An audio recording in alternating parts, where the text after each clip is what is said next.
कृष्णाकार सजावट प्रस्तुत ATV news कट्ट्यावर महानगरपालिकेचे विद्यमान स्थायी समिती सभापती सचिन जाधव हे आले असून त्यांच्याशी आज आपण कृष्णाकार सजावट प्रस्तुत ATV न्यूजच्या कट्ट्यावर गप्पा मारणार आहोत। तसेच नगरच्या विकासाबाबत बोलणार आहोत।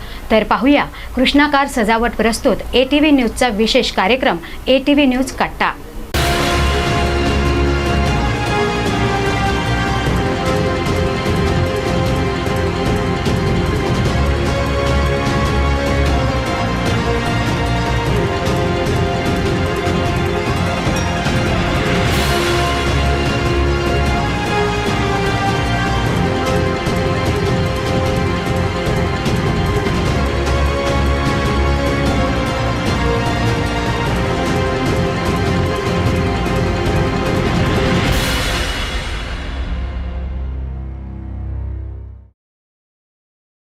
नमस्कार। कृष्णाकार सजावट प्रस्तुत ATV न्यूज कट्टा। आज या कट्ट्यावरती महानगरपालिकेचे स्थायी समितीचे सभापती सचिन भाऊ जाधव आलेले आहे। तुमचं खूप खूप स्वागत सर। आणि आज आपण अतिशय मनमोकळ्या अशा गप्पा मारणार आहोत आणि आम्हाला पण अपेक्षा आहेत की तुम्ही अतिशय मनमोकळ्या अशा गप्पा आमच्यासोबत मारताल आणि नगरच्या विकासाविषयी जे आम्ही प्रश्न विचारू त्याच्यावरती आम्हाला मनमोकळे उत्तर देताल। सर, आपल्या राजकीय प्रवासाविषयी आम्हाला जाणून घ्यायला आवडेल की तुमचा राजकीय प्रवास जो आहे तो कसा सुरू झाला। मी जेव्हा 6वीमध्ये होतो तेव्हा आम्ही ग्राहक भांडारच्या इथे बाल शिवसेना शाखा ओपन केली होती। म्हणजे लहानपणापासूनच एक शिवसेनेचा ध्यास, एक वेड आणि एक आवड अशी मला शिवसेनेची होती। त्याचबरोबर मी जेव्हा कॉलेजला होतो, कॉलेजला असतानाही मी न्यू आर्ट्स कॉलेजमधनं शिक्षण घेत असताना त्या ठिकाणी मी GS झालो। त्यानंतरही मला म्हणजे आवड ही राजकारणाची आणि समाजकारणाची पूर्वीपासून होती। ते असताना मग त्यानंतर मी उच्च शिक्षण घेतलं। त्यानंतर मी शिक्षण घेतल्यानंतर व्यापारात पडलो। व्यापारात पडल्यानंतर त्याच्यानंतर असं वाटलं की आपण राजकारणामध्ये आलो पाहिजे आणि ही माझी बऱ्याच दिवसाची एक इच्छा होती आणि ती इच्छा समाजासाठी आपण काहीतरी केलं पाहिजे। त्या इच्छेतून मी या राजकारणामध्ये आलो। असं कोणतं कारण फक्त शिवसेना पक्षात जाणार? नाही, माझे पहिल्यापासून शिवसेनेचे जे विचार आहेत, माननीय हिंदुहृदय सम्राट बाळासाहेब ठाकरेंचे विचार असतील, माननीय उद्धव साहेबांचे विचार असतील, त्याच पद्धतीने आपल्या नगर शहराचे माजी आमदार आमचे उपनेते अनिल भैया राठोड यांच्या सगळ्यांच्या विचाराने आणि सगळ्या गोष्टींनी प्रेरित होत त्या पद्धतीने मी शिवसेनेमध्ये काम करण्याची इच्छा माझी होती। सर, तुम्ही शिवसेनेचे निष्ठावान कार्यकर्ते असताना देखील तुम्हाला शिवसेने उमेदवारी दिली नाही शिवसेनेने, तर तुम्हाला त्यावेळी कसं वाटलं? तेव्हा थोड्या वेळासाठी मला थोडंसं वाईट वाटलं, पण आपण पाहतोय की नगर शहरामध्ये त्यावेळेस 34 प्रभागात 68 तिकीट्स वाटप होते आणि भाजप आणि शिवसेनेची युती होती। ती युती असताना त्या ठिकाणी सर्वांनाच तिकीट मिळणं अशक्य होतं। परंतु मला जरी तिकीट मिळालं नाही तर त्या ठिकाणी भाजपनी ते तिकीट भांडून घेतलं।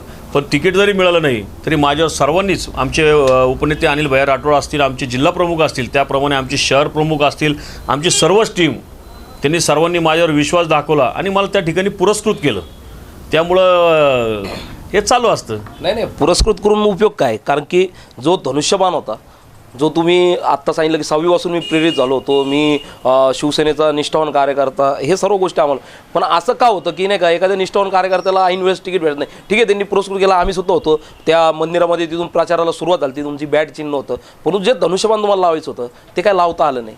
नाही, बरोबर आहे सागर भाऊ, आपण जे बोलतोय एकदम सत्य आहे, बरोबर आहे। पण आपण पाहतोय की सर्वच ठिकाणी सर्वांनाच तिकीटं मिळतील असं काही नाही। कारण की काय झालं, बऱ्याच दिवसापासून आमचा जो प्रभाग आहे त्या ठिकाणी आपण पाहतोय की मागील 2 टर्ममध्ये सुद्धा त्या ठिकाणी भाजप विरुद्ध शिवसेना अशाच पद्धतीचे त्या ठिकाणी लढत झालेली आहे, मैत्रीपूर्वक लढत झाली। याही वेळेस मला अपेक्षा होती की मला धनुष्यबाण मिळेल, पण काही अडचणी असतील पक्षाच्या किंवा काय असतील तर त्यामधनं त्या अडचणींमध्ये मला तिकीट मिळालं नाही। पण तरी चालत असतात या सर्व गोष्टी, त्यामुळं काही नाही। पण सर्व शिवसैनिकांच्या बळावर आणि नागरिकांच्या बळावर त्यांनी मला भरपूर अशा मतदानाने मला निवडून दिलं। मागं जर का आपण थोडं मागं गेलो, मागच्या वेळेस महापौर पदासाठी तुम्हाला एक चान्स शिवसेने दिला, तुम्हाला उमेदवारी जाहीर केली, त्यावेळेस कोणाला वाटलं नव्हतं एवढी चुरस तुम्ही निर्माण केली आणि ऐन वेळेस अनेक तुम्ही राजकीय म्हणजे एकदम तज्ज्ञ राजकारणीसारखं तुम्ही वागून चाणक्य नीती वापरत तुम्ही त्या ठिकाणी महापौर होताल असं सर्वांना वाटत असताना अचानक कुठं महाशी शिंकली की ज्या ठिकाणी तुम्ही महापौर झाला नाहीत?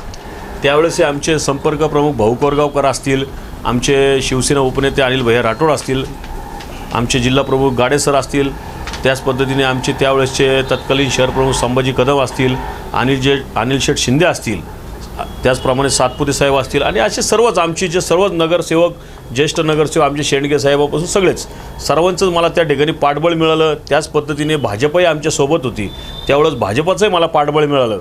परंतु त्यावेळेस आपण पाहतोय की 68 नगरसेवकापैकी त्यावेळेस मेजॉरिटी होण्यासाठी किमान 35 नगरसेवक त्या ठिकाणी पाहिजे होते. पण ते होत असताना आमच्याकडे 27 नगरसेवक होते दोन्ही मिळून. पण ते 27 नगरसेवकानंतर ती जुळवाजुळव करत करत त्यांच्यावरची राष्ट्रवादीवरची लोकांची नाराजगी, त्याचा मला फायदा मिळाला आणि त्या लोकांनी मला त्या ठिकाणी की बहुत चांगलं एक सक्षम नेतृत्व आपण या ठिकाणी नगर शहराला दिलं तर चांगलं होईल अशा पद्धतीने मला सपोर्ट केला आणि त्या पद्धतीने माझा हुरूप वाढला. आणि ते हुरूप वाढत असताना मी शेवटपर्यंत लढलो आणि लढत असताना आपण पाहतोय की वरती माननीय राज ठाकरे साहेबांनी त्या ठिकाणी की व्हीप काढला होता की मनसेचे जे नगरसेवक आहेत त्या नगरसेवकांनी मला त्या ठिकाणी मतदान केलं पाहिजे. पण त्या ठिकाणी त्यावेळेसची परिस्थिती वेगळी झाली. त्यांनी शिवसेनेसोबत भाजप येण्याच्या ऐवजी त्यांनी राष्ट्रवादी आणि काँग्रेसला सपोर्ट केला. त्यामुळं माझा त्या ठिकाणी पराभव झाला. नाही, पण त्यावेळेस तुम्ही म्हणता की माझा पराभव झाला, त्यावेळेस तुम्ही सांगितलं की मनसेनी पाठिंबा देण्यासाठी राजसाहेबांनी हे केलं होतं. तुम्ही त्याविषयी न्यायालयामध्ये सुद्धा केला, तुम्ही नगरसेवक पद रद्द करण्यासाठी. मग नंतर असं काय झालं की तुम्ही नंतर एकदम शांत बसले? कारण की एक लढाऊ नेता म्हणून तुमच्याकडे पाहिलं जातं, की एखाद्या विषयाला शेवटपर्यंत नेणारा नेता म्हणून तुमच्याकडे पाहिलं जातं, आणि मग तुम्ही का थांबले? काय कारण झालं? 100% सागर भाऊ, आपण पाहतोय मध्यंतरीच्या काळामध्ये किशोर डागवले यांनी शिवसेनेमध्ये प्रवेश केला. अखेर शेवटी त्यांनी शिवसेनेमध्ये प्रवेश केला, पक्षश्रेष्ठी असतील सर्व असेल. पण आजही मी तुम्हाला सांगतो, अजूनही ती केस काही विड्रॉल झालेली नाही आहे, ती केस तशीच चालू आहे. मग फक्त थांबवली होती का तेवढ्यापुरती? नाही, थांबवली नव्हती. त्यावेळेस ती तत्कालीन तो विषय होता की त्यावेळेस ते शिवसेनेमध्ये आले, अजूनही त्यांच्या बरोबरचे काही नगरसेवक हे शिवसेनेत येणार, अशा पद्धतीने राजकीय घडामोडी चालू होत्या. त्यामुळं त्याला त्या ठिकाणी मी मान्य करतो की त्यावेळेस थोडा कुठेतरी ब्रेक लागला. मग असं समजायचं का एखादा गुन्हा काढायचा आणि तो गुन्हा केल्यानंतर समजा त्यांनी केला असं आणि तुमच्या दृष्टीने तो गुन्हा आहे आणि त्याच्यासाठी तुम्ही लढता ते, म्हणून त्यांनी सांगितलं नाही आता मी शिवसेनेत येतो, तुम्ही मिटून घ्या, लगेच ते मिटून घ्यायचं, हे कितपत योग्य? आणि याच्यानी मग पुढे तुमचे जे कार्यकर्ते किंवा जे नगरसेवक असतात त्यांनी कशी डेअरिंग करायची? जर का महापौर पदासाठी काय होतं आणि काय नाही हे तुम्हाला माहिती आहे, मला माहिती आहे, पडद्या आडून काय गोष्टी होतात हे सुद्धा तुम्हाला माहिती आहे. मग अशा वेळेस एखाद्याने एवढं लढायचं, एक सर्व नगरसेवकांमध्ये एक ताकद निर्माण करायची की आपण सुद्धा एक करू शकतो, आणि त्यावेळेस तुम्हाला जे पाठबळ भेटायला पाहिजे होतं तुमच्या वरिष्ठ नेत्यांचं ते भेटलं नाही असं चर्चा होती, ती कितपत खरी? नाही, वरिष्ठ नेत्यांचं पाठबळ, त्यांच्या पाठबळामुळंच मी या ठिकाणी लढलो. एकटा माणूस कुणी लढू शकत नाही, त्या ठिकाणी युनिटी लागते आणि युनिटीनेच आम्ही त्या ठिकाणी लढलो, म्हणून मी त्या स्टेजपर्यंत जाऊ शकलो. नाही, माझा बोलायचा विषय काय की ज्या ठिकाणी तुम्ही आत्ता थांबले होते, तुम्ही सांगितलं की ते शिवसेनेत येत होते, त्या ठिकाणी तुम्ही पण नाराज झाले होते की हे कुठंतरी चुकीचं होतंय की आपण ज्या ह्याच्या संग हे करतोय, आणि आज तीच परिस्थिती परत आली. त्यांनी महिनाभरासाठी तुम्हाला टाटा बाय बाय केलं आणि नंतर ते गायब झाले. बरोबर आहे, ठीक आहे, काही गोष्टी उशिरा कळतात असं आम्ही समजू, आणि उशिरा गोष्टी कळलेल्या आज आमच्या लक्षात आल्या, यावेळेस आम्ही सुधारू त्यात. तर त्या निवडणुकीच्या वेळेस जे महापौर पदाचे जे नगरसेवक होते त्यांच्यावर अचानकपणे कारवाई करण्यात आली. तुम्ही कसं पाहता या जी कारवाई करण्यात आली त्याच्याकडे? कोणत्या नगरसेवक? तुम्ही मनसेचे नगरसेवक? नाही, महापौर पदाची जेव्हा निवडणूक झाली त्यावेळेस अनेक नगरसेवकांवरती, काहींना तर माहीत नव्हतं, सभागृहामध्ये आल्यावरती त्यांना कळलं की त्यांचं नगरसेवक पद रद्द झालं, काय झालं, काय केली झाल्या, काय झाल्या. आपल्याला असं म्हणता येणार नाही. त्यांना किमान 1 वर्षापासून त्यांच्यावर त्या केस चालू होती, ती जात पडताळणीची केस होती. जेव्हापासून ते निवडून आले तेव्हापासूनच ते ॲलिगेशन त्यांच्यावर होते आणि त्या ठिकाणी ते केसेस चालू होते वेगवेगळ्या. एवढंच झालं की इलेक्शन काळामध्ये त्याचा निकाल लागला आणि ते माझ्या फायद्यासाठी झालं की इलेक्शन काळामध्ये निकाल तो ऑलरेडी लागणारच होता. नाही, तो लागणार होता, तो तेव्हा लागणार होता, परंतु असा आरोप लावण्यात आला. पेपरमध्ये सुद्धा त्यांनी स्टेटमेंट दिले की तुम्ही लोकांनी तुमच्या सरकारचा या ठिकाणी गैरवापर करून, म्हणजे सरकार तुमचं असल्यामुळं तुम्ही ते दावतंत्र वापरून तो निर्णय त्या दिवशीच घेऊन आलात. नाही, आता ह्या राजकीय वाक्यरचना असतात, पण अखेर शेवटी न्यायालयीन प्रक्रिया असते. न्यायालयीन प्रक्रिया ही काय राजकारणावर नसते, ती न्यायालयीन प्रक्रियेचं निकालावरच ऑलरेडी ते होतं 1-2 महिन्यापासून. हे त्याची त्यांना कल्पना होती. एवढंच झालं की त्या इलेक्शनच्या अगोदर निकाल लागला, त्यामुळं त्यांचं त्या ठिकाणी पद त्यांना जावं लागलं.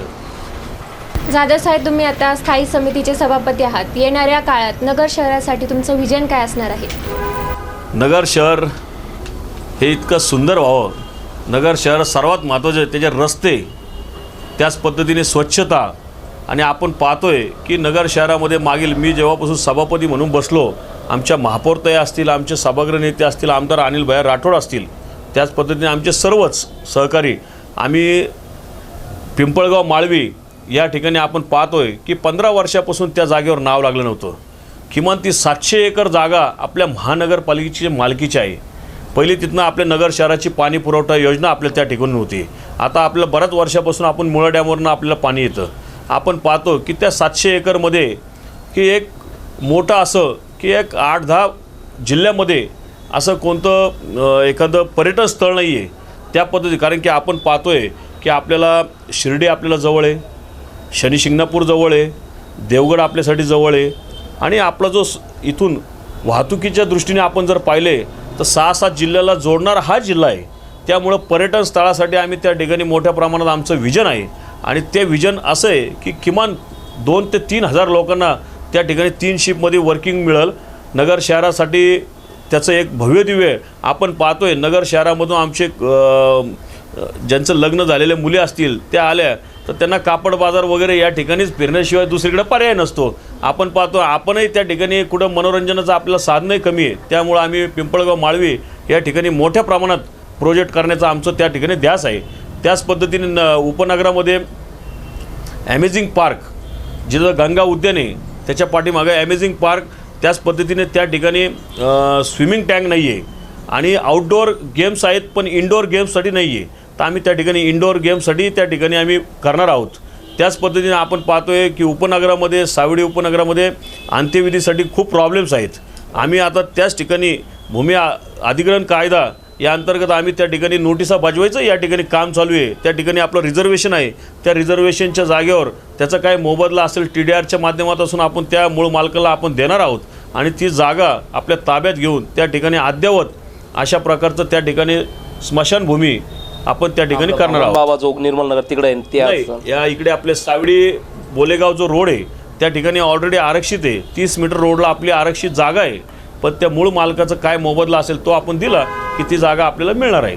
अतिशय महत्त्वाचं तुम्ही सांगताय कारण की हा विषय खूप महत्त्वाचा आहे सावडेकरांसाठी. कारण की अंतविधीसाठी साधी जागा नाही त्या ठिकाणी. कारण आपण केडगावला गेलो त्या ठिकाणी आहे, बुरानगरला आहे, त्याचबरोबर जर का आपण इकडं स्टेशन रोडला गेलो तिथं पण आहे, परंतु सावडीमध्ये नाही. साहेब पिंपळगावचा तुम्ही विषय काढला, पिंपळगावचा अतिशय महत्त्वाचा विषय काढला कारण की ते श्रेय तुम्हाला सर्वांनी दिलं. पेपरमध्ये सुद्धा बातम्या आल्या कारण त्याच्यासाठी तुम्ही प्रयत्न केले. परंतु साहेब त्या ठिकाणी काय व्हायला पाहिजे असं आपल्याला वाटतं. आणि दुसरी गोष्ट त्या ठिकाणी काही स्थानिक रहिवासी आहे त्यांनी सुद्धा विरोध दर्शवलेला आहे. ते सुद्धा काहीतरी कोर्ट कचेऱ्यांचं हे चालू आहे, त्यांचं हे कानावर येतं आहे. काय कितपत त्यामध्ये सत्यता आहे? नाही, आपण पाहतोय की ती जी जागा आहे ती आपल्या महानगरपालिकेच्या मालकीची आहे. त्या ठिकाणी थोडेसे एक 10-15-20 एकरवर अतिक्रमण असेल.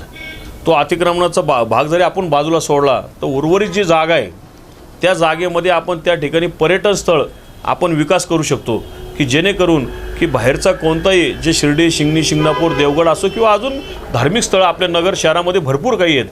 त्याच पद्धतीने आपला भुईकोट किल्ला आहे, अशा बऱ्याचशा गोष्टी आहेत. पण पर्यटन स्थळ म्हणून त्या ठिकाणी एखादं वॉटर पार्क असावं, एखादं अमेजमेंट पार्क असावं, अशा वेगवेगळ्या पद्धतीच्या ज्या थीम्स आहेत.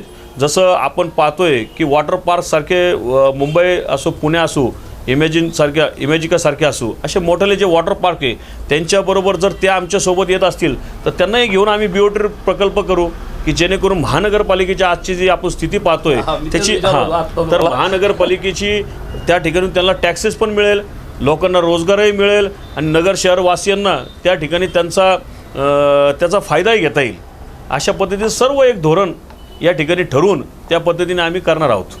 आणखी आपण चर्चा अशीच पुढे चालू ठेवणार आहोत कारण की खूप काही विचारायचं आहे, खूप काही मनामध्ये आहे आणि खूप काही नगरकरांच्या सुद्धा मनामध्ये आहे. कुठेही जाऊ नका. पाहत राहा कृष्णा कार सर्व प्रस्तुत ATV न्यूज कट्टा.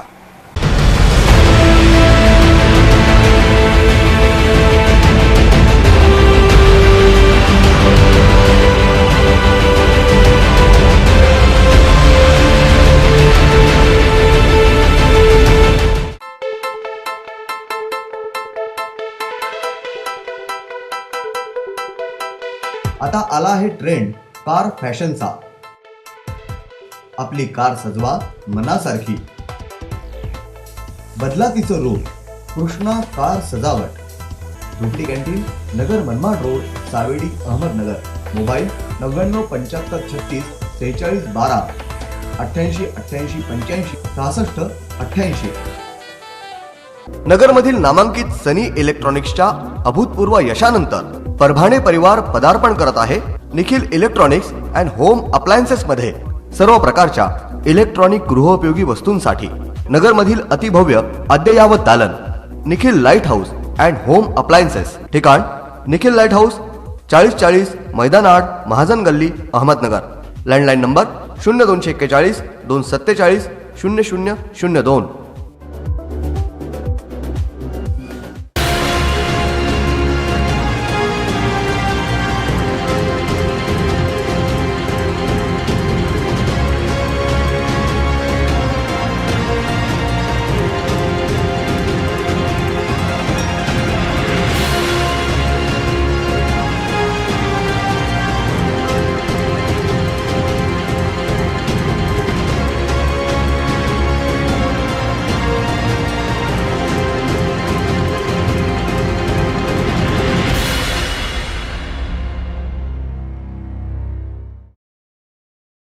कृष्णा कार सजावट प्रस्तुत ATV न्यूज कट्ट्यावरती आज स्थायी समिती सभापती सचिन भाऊ जाधव या ठिकाणी आलेले आहे. आपण त्यांच्याशी चर्चा करतोय आणि आता जो सेकंड पार्ट आहे तो अतिशय आक्रमक असतो हे सर्वांना माहिती आहे आता. आणि त्या ठिकाणी आपण आता वळताना पहिला प्रश्न जो मी त्यांच्या संग बोलणार आहे तो म्हणजे सर, आपण जर का पाहिलं तर सावेडी उपनगराचं नाक म्हणून आपण प्रेमना नाडको ते म्हणजे प्रेमनाथ जो रस्ता आहे तिथून ते प्रोफेसर कॉलनी पाहतो. त्या ठिकाणीच आपल्या पक्षाची सभा झाली. त्या ठिकाणीच आपल्या पक्षाने एक मोठे असं शाखा ओपनिंग केली मध्यंतरी. आणि त्यावेळेस सांगितलं की नगर शहराचा आम्हाला सर्व विकास माहिती आहे, काय करायचं काय नाही, इथले खड्डे पडलेले असं तसं आणि सगळं काही एकदम व्यवस्थित होईल. ह्या घटनेला झाले 6 महिने. जेव्हा महापौर नवीनच होत्या त्यावेळेस ती शाखा ओपनिंग झाली ती. परंतु आजची परिस्थिती अशी आपण जर का पाहिली त्या ठिकाणी शाळेची मुलं जातात. समर्थ शाळा जवळ आहे, तिकडून आनंद शाळा जवळ आहे, प्रत्येक शाळा आजूबाजूला आहे आणि मार्केट प्रोफेसर कॉलनी ते. अशा वेळेस त्या रस्त्यावरून जाणंसुद्धा मुश्किल झालेलं आहे आणि एकच ट्रॅक चालू आहे. अनेक अपघात त्या ठिकाणी होतात ते. मग हे खड्डे आपल्याला दिसत नाही का? बरोबर आहे सागर भाऊ, की जेव्हापासून 6 महिने झाले आम्ही त्या ठिकाणी, आमच्या महापौर असतील त्या ठिकाणी आम्ही असू, त्या ठिकाणी तत्कालीन महापौर अभिषेक कळमकर असताना त्यांच्या महापौर निधीतनं तो रस्ता त्या ठिकाणी टेंडर झाला आणि त्या ठिकाणी सँक्शन झालं. आपण पाहतोय की ते ज्या एजन्सीने काम घेतलं, मध्यंतरी काळामध्ये स्थायी समितीच्या मीटिंगमध्ये सुद्धा ह्या विषयावर आम्ही विषय घेतला होता की नगर शहराचे जे कॉन्ट्रॅक्टर लोकांनी जे ठेकेदारांनी जे कामं घेतलेले आहेत, ज्यांनी जे कामं चालू केलेली नाही आहेत त्याला त्यांची मुदत संपलेली आहे, त्यांना मुदत वाढ न देता परत त्याचं रिटेंडर करावं. कारण की जेणेकरून ज्या ठिकाणचं काम जो कालावधी ठरलेला असतो त्या कालावधीमध्ये होणं अपेक्षित असतं. पण आपण पाहतोय की त्या ठिकाणचा कालावधी संपलेला आहे तरी त्या ठिकाणी काम काही झालेलं नाही आहे. पण आम्ही 100% आपणास ग्वाही देतो की आत्ता आचारसंहितेचा काळ होता, 1-1.5-2 महिन्यापासून आचारसंहिता लागू होती, त्यामुळं आम्हाला ते करता आलं नाही. पण 100% आता त्वरित आम्ही त्या ठिकाणी नोटीस बजावून ते काम त्या ठिकाणी जर केलं नाही 8 दिवसाच्या आत तर त्या ठिकाणी ते रद्द करू, नवीन टेंडर काढू आणि त्या ठिकाणी कामाची त्वरित सुरुवात करू. आणि हेही सांगतो आणि त्वरित आता पॅचिंगचंही निघलेलं आहे टेंडर, जर त्याला उशीर लागत असेल तर किमान BBM तरी करू आम्ही त्याच्यावर की जेणेकरून जाणारे येणारे लोकांना त्या ठिकाणी त्या खड्ड्याचा सामना करावा लागणार नाही. आपण नेहमीच पाहतो की निवडणुका आल्या की नेते लोकांना एक सांगणं खूप सोपं जातं की आचारसंहिता लागली. परंतु आचारसंहितेमध्ये आपत्कालीन व्यवस्था असेल किंवा आता ह्या ठिकाणी जर का अपघात रोज होत असेल तर मला नाही वाटत की तिथं पॅचिंग जर काही केलं तर ते अपघात ते वाचू शकतात. परंतु याच्यात आचारसंहिता ठीक आहे, आपल्याला तो नियम आहे किंवा कायदा आहे तो आपला, परंतु त्या ठिकाणी जे प्रशासन आहे त्यांनीसुद्धा दखल घेतली गेली पाहिजे ना. तर त्यासाठी काय प्रयत्न तुम्ही करताय का की प्रशासनाने तिथं जाऊन बघावं की आजची परिस्थिती काय आणि नगर शहराची तशी परिस्थिती अनेक ठिकाणी खूप मोठमोठ्या प्रमाणामध्ये खड्डे आहे. बरोबर आहे, आपण बोलतोय ते एकदम बरोबर आहात. काय झालं त्या ठिकाणी आत्ताच सांगितलं की काम एखाद्या कामाचं जेव्हा वर्क ऑर्डर होते त्या ठेकेदाराने ते काम करणं अपेक्षित असतं. पण त्याला वेळोवेळी आम्ही नोटिसा बजावल्या, त्यांनी त्यावर त्या उत्तरही दिले, पण जे उत्तर अपेक्षित पाहिजे होते ते मिळालेले नाही आहेत. आम्ही शेवटची नोटीस काढून त्या ठिकाणी आम्ही कामही रद्द करण्यासाठी त्या ठिकाणी सुचवलेलं आहे. भाऊ नाही झालं तर 8 दिवसाच्या आत नवीन हे करून एक 15 दिवसाच्या आतमध्ये सावेडीवासियांना कसा रिलीफ मिळेल यासाठी 100% त्या ठिकाणी आम्ही प्रयत्न करू. सर, पण नेहमी खड्डे पडतात, पॅचिंग केली जाते, पण दर्जेदार रस्ते बनवण्यासाठी कोणीतरी असं पुढाकार घेताना दिसत नाही आहे. तुम्ही कसं? 100% आपण जे बोलताय ते बरोबर आहे. आपण आता पाहता सावेडी उपनगरात असतील, नगर शहरात असतील की की आपण पाहतोय की मागील रस्ते आणि आत्ताच्या आमच्या काळात जे सुरुवात झालेले रस्ते आम्ही त्या ठिकाणी पहिलेच सांगितलं आम्ही क्वालिटी कंट्रोल करणार. क्वालिटी कंट्रोल म्हणजे जे रस्ते त्यामध्ये खाली BBM असतं ते चांगल्या पद्धतीचं झालं आहे की नाही, त्याच्यानंतर वरचा जो कार्पेट असतं ते किती MMचं झालं आहे, ह्या पद्धतीने चांगल्या दर्जेदार कामं जोपर्यंत होणार नाही तोपर्यंत आम्ही त्यांची बिलं अदा करू नये अशा पद्धतीच्या डायरेक्ट प्रशासनाला त्या ठिकाणी सूचना दिलेल्या आहे.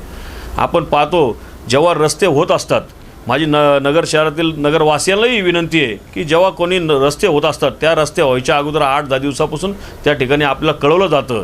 आपले जे काही पाण्याची लाईन्स असतील, ड्रेनेज लाईन असतील, ते 8 दिवस अगोदर जर आपण करून घेतले तर हे रस्ते फोडायचे काम फुटणार नाहीत, तुटफूट होणार नाही. आणि खरं पाहतो तर खड्डे ह्या कारणामुळेच जास्त होतात. तर ते काही होऊ नये याच्यासाठी नागरिकांनी त्या ठिकाणी दक्ष राहिलं पाहिजे. आणि आपण नागरिकांच्याच पैशातनं त्या ठिकाणी रस्ते होत असतात, म्हणून नागरिकांनी जेव्हा रस्त्याचं काम चालू असेल, ठेकेदार कुणी असू, नागरिकांचं सुद्धा त्याच पद्धतीचं काम आहे की त्या क्वालिटी कंट्रोल जर झालं नाही तर त्या ठिकाणी तक्रार केली पाहिजे. आणि तक्रार केली तर परत तो कॉन्ट्रॅक्टर त्या पद्धतीने काम करणार नाही, अशा पद्धतीचं त्या ठिकाणी झालं पाहिजे. आपण पाहतोय की आमच्या काळामध्ये जेवढे रस्ते आले, बालिकाश्रम रोड पहा, तुमचा आनंदऋषी मार्ग पहा, त्यानंतर केडगावचा रस्ता पहा. आपण 3 रस्ते आमच्या तत्कालीन महापौर आमच्या शिलाताई शिंदे असताना त्या ठिकाणी आम्ही नगरोत्थानमधून केली. आमचं विजन आताही नगरोत्थानमधून नगर शहरातले मध्यवस्तीतले महत्त्वाचे मोठे जे रस्ते आहेत ते आम्ही त्या ठिकाणी करणार आहोत. उपनगरातले रस्ते, केडगाव असो, सारसनगर असो, सर्व ठिकाणचे कोणतंही राजकारण त्यामध्ये न आणता जो नगर शहराचं महत्त्वाचे रस्ते आहेत त्या ठिकाणी मी नगरोत्थानमधून घेणार आणि चांगल्या पद्धतीची डेव्हलपमेंट त्या ठिकाणी करणार. त्या रस्त्यांवर मी येतो, परंतु अतिशय महत्त्वाचं सांगितलं की नागरिकांनी या गोष्टीकडे लक्ष दिलं पाहिजे की ज्यावेळेस आपल्या इथं रस्ता होतो त्यावेळेस नागरिक काय करतात की शक्यतो कामं झाल्यानंतर खानागणी करायला सुरुवात करतात, परंतु असं न करता रस्ते होण्या अगोदरच त्या ठिकाणी पाईपलाईन वगैरे टाकून घेतली तर ते रस्ते जास्त दिवस टिकू शकतात. परंतु आत्ता तुम्ही सांगितलं की उदाहरण दिलं बालिकाश्रम रोड, त्यानंतर केडगाव रस्ता, परंतु नेमकं आम्हाला एक कळलं नाही का हा रस्ता नेमकं कोणी केला, आघाडीने केला आहे का युतीने? कारण ते पण आमच्या व्यासपीठावरती इथं ATV न्यूजच्या कट्ट्यावर आलं की ते म्हणतात आम्ही केला, ते पण तेच उदाहरण सांगतात. बघा बालिकाश्रम कसा झाला, योग कसा आलाय. तुमचे पण नेते आले की ते सांगतात बघा बालिकाश्रम रोड कसा. नेमकं केला कोणी हा रस्ता? सागर भाऊ, आमच्यापेक्षा आपल्याला जास्त माहिती आहे की आपण त्या ठिकाणी शिलाताई शिंदे जेव्हा महापौर होत्या त्याच ठिकाणी त्या रस्त्याचं काम आम्ही टाकलं, त्याच ठिकाणी त्या रस्त्याचं काम उद्घाटन आम्ही केले आणि पुढं त्या काळात ते कामं चालू राहिले. त्या ठिकाणी आनंदऋषी मार्ग असू, त्या ठिकाणी आमच्याच काळात झालेलं काम आहे ते. आपण रेकॉर्ड पहा ना की कोणत्या काळामध्ये कोणते काम झाले, तर आमच्याच काळामध्ये आम्ही ते जे व्हिजन असतं ते व्हिजन आम्ही त्या ठिकाणी नगर शहराला दाखवून दिलं. ठीक आहे, 3 रस्ते सोडून तुमच्यामधला 5-6 वर्षाचा काळ होता, का नाही हो साहेब तुम्ही दुसरे रस्ते घेतले? उद्घाटन पण वेगवेगळे पाईपलाईन रोड रस्ता होता, तुमच्याकडे गुलमोहर रोड सारखा रस्ता होता, कृष्णधाम सारखा रस्ता होता, तुमच्याकडे इकडे केडगावमधील भूषणनगरचा रस्ता होता, लिंक रोड होता, त्याच पद्धतीने सारसनगरला जोडणारे मोठे रस्ते होते. त्याच पद्धतीने अशा शहरातील नगर शहरामधील मध्यवस्तीमध्ये एक तरी रस्ता केला पाहिजे साहेब. म्हणजे राजकारण बाजूला ठेवून आपण त्या ठिकाणी एखादा मोठा रस्ता करायला पाहिजे होता. आपण पाहतो या मधल्या 5-6 वर्षाच्या काळामध्ये कोणाची सत्ता होती, काय होती, एकही रस्ता त्या ठिकाणी झाला का की जेव्हा जसा कॉन्क्रिटीकरणाचा त्यांचा जो निधी आला त्याला विरोध पण झाला ना. 40 कोटी झाला, काही त्या गोष्टी हे झाल्या ना. 40 कोटी जो निधी आला तोही 20 कोटी त्या ठिकाणी शिलाताई शिंदेंच्या काळातच तो आला, पण त्यावेळेस त्याला काही टेक्निकली प्रॉब्लेम्स आले, त्यामुळं त्या ठिकाणी पुढे ते दुसरे जे त्याच्यानंतर येणारे महापौर होते त्यांना तो निधी वापरण्यासाठी मिळाला.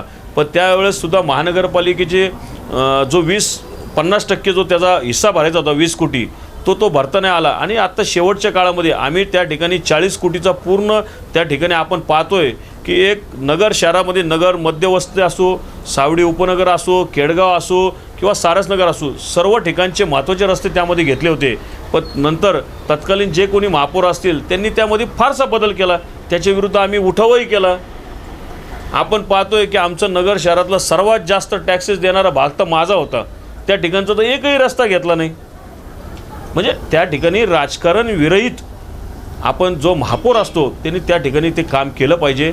तशा पद्धतीचं काम झालं नाही. परंतु आमच्या महापौरताई सुरेखाताई कदम आणि आम्ही सर्व त्या ठिकाणी विजन ठेवूनच 100% त्या ठिकाणी ह्या पक्षाचं आहे का त्या पक्षाचं आहे ते न विचार करता आम्ही त्या ठिकाणी त्या पद्धतीचे रस्ते करणार आहोत. गल्लीपासून ते दिल्लीपर्यंत आपल्याच पक्षाची सत्ता आहे, असं असताना देखील नगर शहर जे आहे ते विकासापासून वंचित का आहे?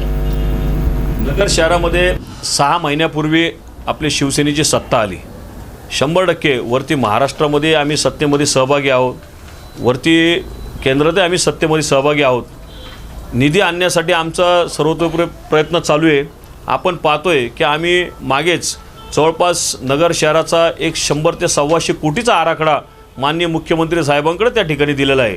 त्या ठिकाणी महापौर असतील, आमचे उपमहापौर असतील, सभागृह नेते असतील, मी असेल, आमचे माननीय आमदार अनिल भाई राठोड असतील, यांच्या सर्वांच्या माध्यमातून त्या ठिकाणी आम्ही तो दिलेला आहे. आणि लवकरात लवकर वेगवेगळ्या माध्यमातून आम्हाला त्या ठिकाणी पैसे मिळणार आहेत. आपण पाहतोय की अमृत योजनेच्या माध्यमातून त्याही ठिकाणी आम्ही आज नाही म्हटलं तरी 94 कोटीचं ते सुरुवातीचं काम आहे आणि जवळपास 350 ते 400 कोटी रुपये आमच्या काळामध्ये अमृत योजनेमार्फत येणार आहे. त्या पद्धतीने आपण पाहतोय आम्ही बस सेवेसाठी सुद्धा केंद्र शासनाकडे जो प्रकल्प आमचा रखडला होता, आता केंद्रातही आम्ही त्या पद्धतीचं जवळपास 35 कोटीचं नगर शहर बस योजनेसाठी आम्ही मागितलेले आहे.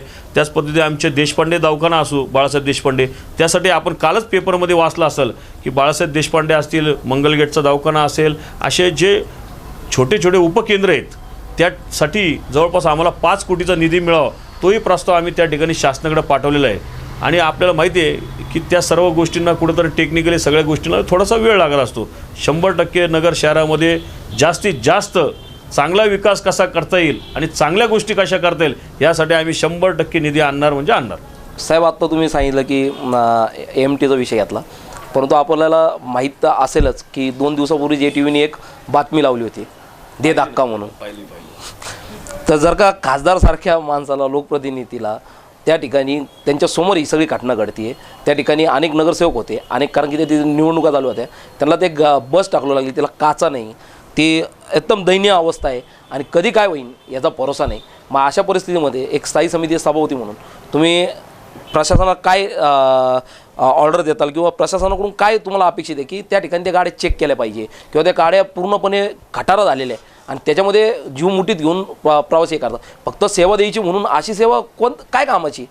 सागर भाऊ, आपली जी बातमी पाहिली त्या अगोदरच जेव्हा स्थायी समितीची मीटिंग्स होत असतात त्यामध्ये आपण पाहिलं असाल की मागे आम्ही तो प्रश्न उपस्थित केला होता की नगर शहरवासियांना आपण पाहतो मुख्यतः बोलेगाव, नागापूर, केडगावचे नागरिक असतील, त्याच पद्धतीने इकडचे केडगाव असेल, इकडं सारसनगर असेल, जे लांबून येणारे जे नागरिक आहे खरं त्यांच्यासाठी ती बस सेवा असते आणि त्या बस सेवा असताना अशा पद्धतीची दयनीय अवस्था त्या ठिकाणी ओढवणं हे एकदम चुकीचं आहे. पण आम्ही 100% त्या ठिकाणी त्यांना त्यांचे बिलही मागील 3 ते 4 महिन्यापासून आमचे बिल त्यांचे आम्ही थांबवलेले की तुम्ही सगळ्या गाड्यांचं ऑडिट करा, सगळ्या गाड्यांचं तुम्ही ऑडिट करा, आम्हाला दाखवा की ह्या गाड्या तुमच्या चांगल्या स्थितीमध्ये, की जेणेकरून प्रवाशांनाही त्याचा त्रास झाला नाही पाहिजे आणि चांगल्या सुस्थितीतले सेवा ही नगरवासियांना आपण द्यावी. आम्ही त्याबद्दलची त्यांना नोटिसाही काढलेल्या आहेत त्या या संदर्भामध्ये. हो सर, नगर शहरातील अनेक प्रभागामध्ये नगरसेवकांनी चांगले कामं केले, पण आपण जर पाहिलं नगर शहरातील मध्यवर्ती भाग जो आहे तिथं म्हणावी तशी विकास कामं नाही झाले, तर तुम्हाला काय वाटतं त्याचं कारण काय असावं? शहराच्या मध्यवर्ती जे विकास कामं नाही झाले, आपण पाहतोय की 2.5 वर्षापूर्वी आमची सत्ता नव्हती, पण आत्ताच मी अगोदरही ते सांगितलं, जो महापौर असतो तो कोणी एका सत्तेचा नसावा, तो पूर्ण नगर शहराचा असावा, जेणेकरून सर्वच नगरसेवकांना त्या पद्धतीने सर्वांनाच त्या ठिकाणी निधी मिळाला पाहिजे. आम्ही निधी मिळण्यासाठी त्या ठिकाणी वेळोवेळी प्रयत्न केला, आम्हाला विरोधक असल्यामुळं बऱ्याचशा वेळेस आम्हाला टाळण्यात आलं, त्यामुळे आमच्या त्या ठिकाणी खूप कामं आम्हाला जी करायची होती, आमची इच्छाशक्ती असतानाही आम्हाला त्या ठिकाणी करता आली नाही. ठीक आहे, असो, आता आमची सत्ता आहे त्या ठिकाणी, आम्ही चांगल्या पद्धतीचं, पण आम्ही त्यांच्या सारखं करणार नाही. आम्ही नगर शहरवासियांना कोणत्याही ठिकाणी आम्ही पहिले नागरिक, कारण ते टॅक्सेस देतात, त्यांना सुविधा मिळलं पाहिजे, त्यासाठी आम्ही कोणत्याही प्रभागात कोणत्याही पक्षाचा नगरसेवक असो त्या ठिकाणी आम्ही नगर मध्यवस्तीमध्ये जास्तीत जास्त निधी कसा मिळेल आणि नगर शहरात, कारण की नगर शहरात आपण पाहतोय की आपण बोललात बरोबर ताई, कारण नगर शहरामध्ये आपले सगळे जे रस्ते आहेत त्याची एक दयनीय अवस्था झालेली आहे. त्यामुळं येत्या 6 महिन्यामध्ये आपण पाहताल की सर्व कामं चालू होतील आणि या वर्षभरामध्ये नगर शहराचा मध्यभाग चांगल्या पद्धतीने होईल खड्डेमुक्त होईल ही अशी मी या ठिकाणी ग्वाही देतो. सर, मी आपल्याच प्रभागातली रहिवासी आहे. आपल्या इथे जे मच्छी मार्केट आहे, मटण मार्केट आहे, नेहमीच तिकडं अस्वच्छता असते आणि कधी पण असं घाण असं दुर्गंधी येत असते. तर तो परिसर जो आहे तो नेहमी कायमस्वरूपीसाठी स्वच्छ व्हावा यासाठी आपण कोणते पावलं उचलणार? आता जे येणारं बजेट आहे त्यामध्ये आम्ही जे आपलं मटण मार्केट, मच्छी मार्केट आहे त्यासाठी आपण पाहतो त्याची खूप पडझड झालेली आहे, त्याचे पत्रे वगैरे तुटलेले आहे, अशी बरीचशी त्याच्यावर आमचं ऑडिटर झालं आणि त्यासाठी आपण बरं झालं आपण हा विषय काढला ताई. त्या ठिकाणी जवळपास 40 ते 50 लाख रुपयाचा निधी आपल्याला त्या ठिकाणी मिळतो आहे आणि त्या माध्यमातून की त्या ठिकाणी त्या परिसरामध्ये नागरिक राहतात, त्यांना त्या पद्धतीने दुर्गंधी होऊ नये, त्या ठिकाणी हे होऊ नये. साफसफाई तर आपण करतच असतो, पण त्या ठिकाणी जे वॉल तुटलेली आहे किंवा पत्रे तुटलेले आहे किंवा ह्या सर्व पद्धतीचं आम्ही त्या ठिकाणी ऑडिट केलं आहे आणि त्या ठिकाणी आम्ही त्याचं इस्टिमेटही केलं आहे. आता लवकरात लवकर महिन्या ते दीड महिन्यामध्ये 2 महिन्याच्या आत त्या ठिकाणी कामही चालू होतं आहे आणि आपण पाहतो आहे की त्या ठिकाणचा परिसर किती चांगला करता येईल, स्वच्छ ठेवता येईल, त्यावर माझा 100% भर असतो आणि भर राहील. सध्याला स्वच्छता अभियान जे चालू आहे त्याचं आपण पाहिलं ते सर्वेक्षणासाठी जी टीम येते त्यांची, तर त्यावेळेस महानगरपालिकेने अतिशय खडबडून जागी झाली महानगरपालिका. आपण पाहिलं असेल तर हा जो रस्ता आहे की लाल टाकीकडे जाणार, सर्जेपुरा ते लाल टाकीकडे जाणार, त्या रोडवरती ते मंदिराच्या समोरच मोठ्या प्रमाणात कचरा असतो. त्या ठिकाणी मोठा बोर्ड लावला नाही का, स्वच्छ नगर, चांगले नगर, आणि सगळा कचरा विचार होतो. जर का ती टीम येणार असेल तर एवढी तत्परता दाखवण्यात आली, एवढं सगळीकडे स्वच्छता ठेवण्यात आली, मग अशी स्वच्छता नगर शहरामध्ये रोज का राहू शकत नाही?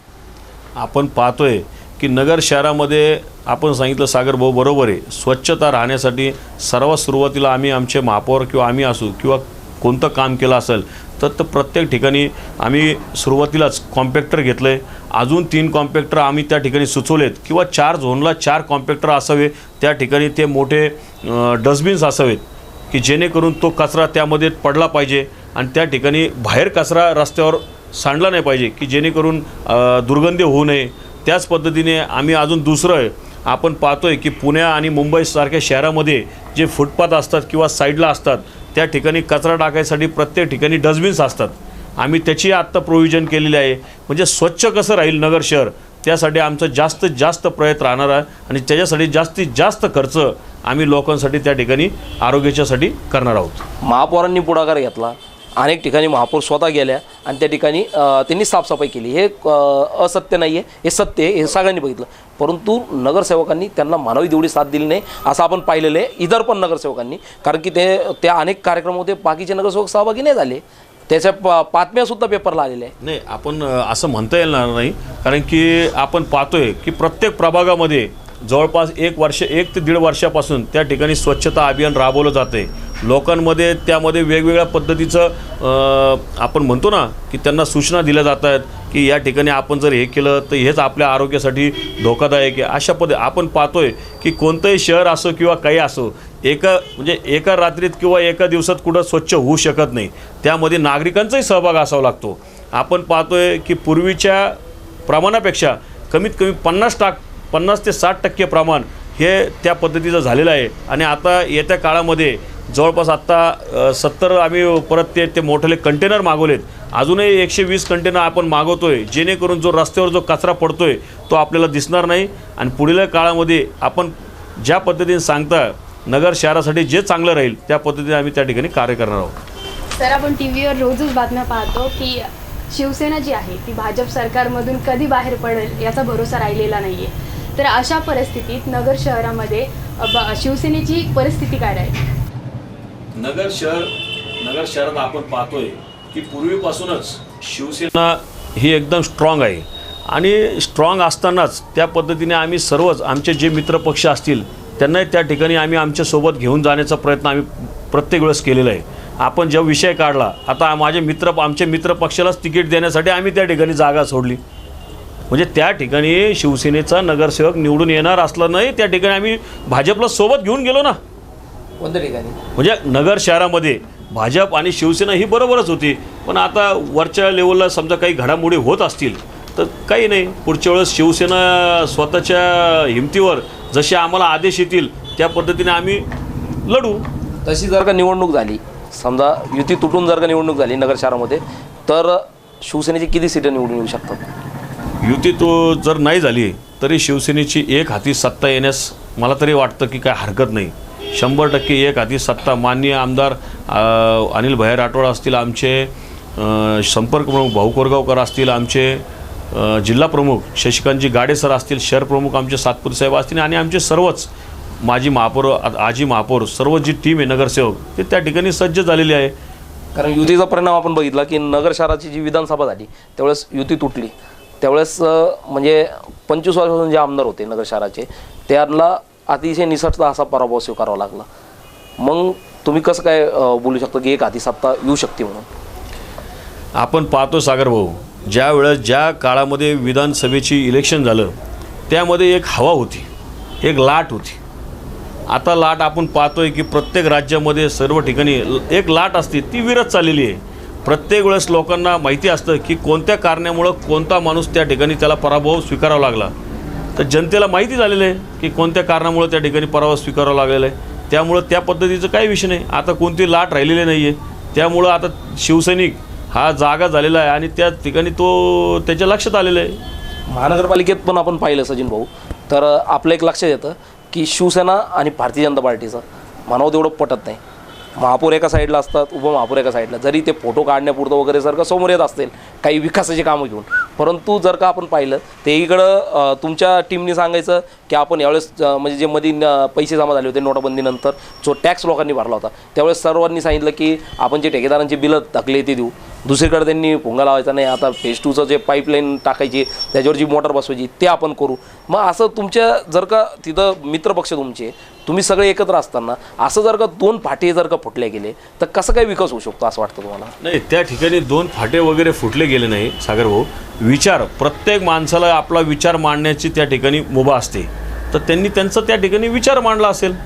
आमचं त्या ठिकाणी पहिलेच पार्टी मिटिंग झाली होती. त्या मिटिंगमध्ये चर्चा झाली होती की नगर शहराच्या विकासासाठी ह्या गोष्टी अशा पद्धतीने झाल्या पाहिजे.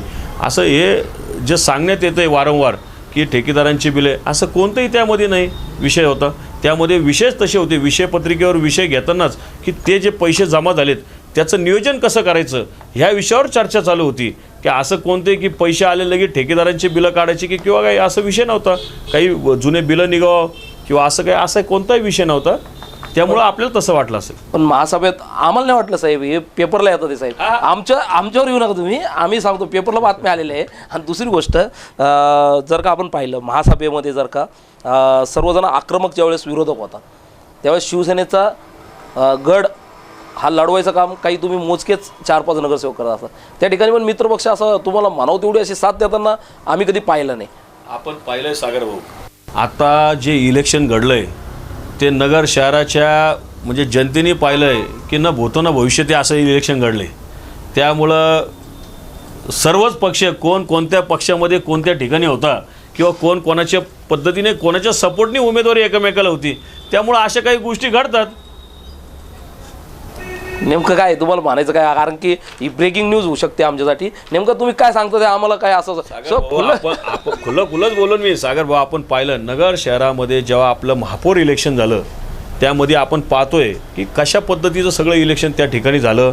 नंतरही आम्ही परत एकत्र आलो आणि आजही आम्ही एकजुटीने काम करतोय. असा काही विषय नाही आहे. पण ठीक आहे, कुठेतरी काही एखाद्या विषयावर मतभेद असले तर त्या ठिकाणी त्या गोष्टीवर सपोर्ट होत नाही. त्यामुळं तसा काही विषय नाही.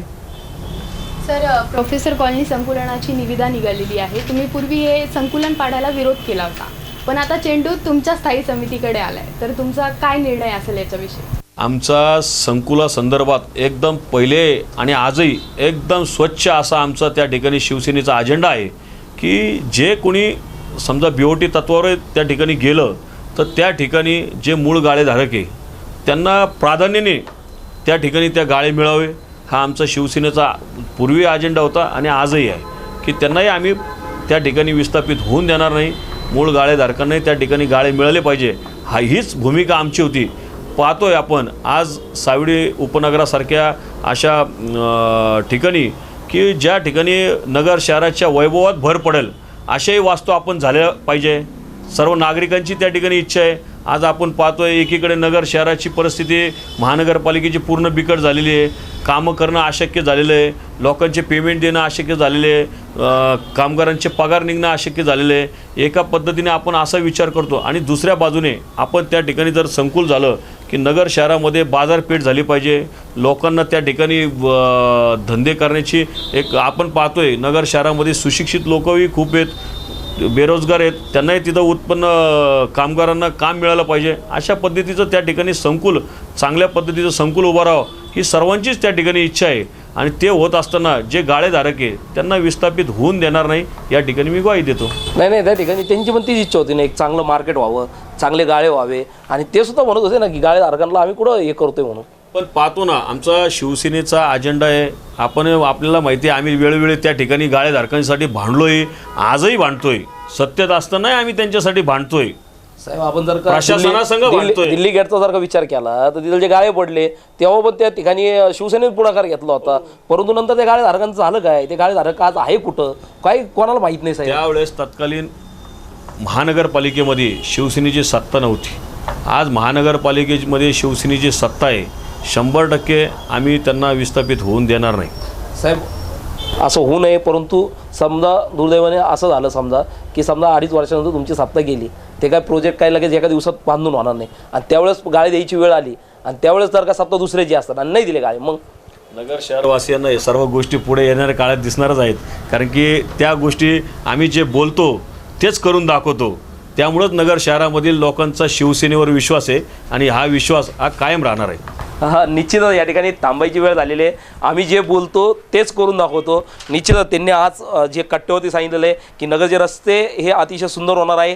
त्याचबरोबर अनेक त्यांच्या डोक्यामध्ये जे प्रोजेक्ट आहे किंवा जे व्हिजन आहे शिवसेनेचं, ते व्हिजन येणाऱ्या काळामध्ये पूर्ण करण्याचा त्यांचा प्रयत्न आहे. आणि आम्ही पण हाच विचार करतो आहे की आत्ता त्यांनी जे सांगितलं की आम्ही जे बोलतो तेच करतो, त्याच पद्धतीने आपलं नगर शहर पुढं आपल्याला दिसेल. या ठिकाणी थांबूया आणि ते या ठिकाणी आले त्याबद्दल पुन्हा एकदा मी त्यांचे आभार मानतो. आणि कृष्णा कारसावर प्रस्तुत ATV न्यूजचा कट्टा या ठिकाणी उद्याला येणार आहे आपल्यासोबत जयंत येल्लूरकर.